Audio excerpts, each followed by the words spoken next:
Assalamu alaikum guys, and welcome to another episode of Smile to Jannah. The LGBT community has been leveraging certain aspects of our society, be it government, education, Hollywood, and even in media in general. Hollywood and the music industry has been utilized by the LGBT. We've already heard movies like Lightyear and Doctor Strange, and the list is of course growing.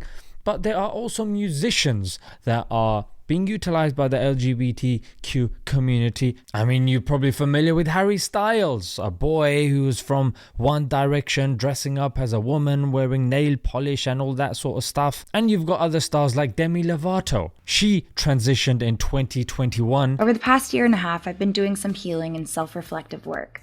And through this work, I've had the revelation that I identify as non-binary. And it should be mentioned that prior to transitioning, she was suffering from mental health illnesses as well. You've made contact. I have made contact. I have made contact by looking up and seeing things in the sky. Some fans also said that they were having a hard time believing that Demi was truly non-binary, simply because Demi apparently has a habit of taking on the traits of whomever they hang out with. It just so happened that they revealed they were non-binary when they were hanging out a lot with non-binary writer and performer Alec Minnan. But now in 2022, in a Spout podcast, she said the following. I've actually adopted the pronouns of she, her again. Recently, I've been feeling more feminine. Now for this individual, detransitioning is easy. She's got money, she's got access to the best healthcare, she's got the best minds around her because, of course, money, fame, notoriety.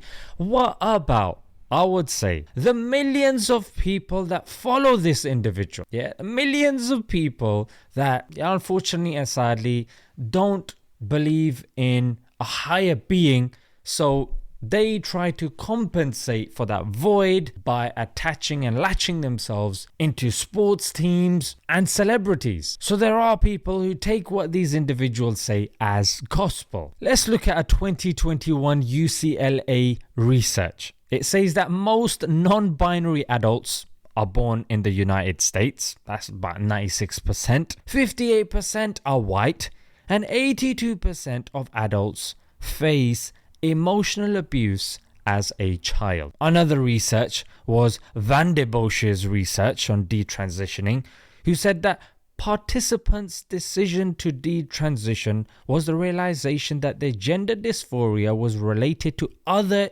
issues. So as is the case that's made by the LGBTQ community, that transitioning will help their gender dysphoria. Well, this is not completely accurate because we're seeing that that's not always the case. And this is something that is very, very interesting. Only 13%, yes, 13% received help from LGBT organizations to detransition compared to 51% when they actually transition. So the community is only there for people that conform to their ideals. Now, this 2011 study by Thomas Stinsma states that gender identity can be influenced by your surroundings and the people and the friendships and the groups that are around you. So if you're constantly around LGBTQ people, you constantly, involved in their thing, you're watching their videos, it is gonna have an effect.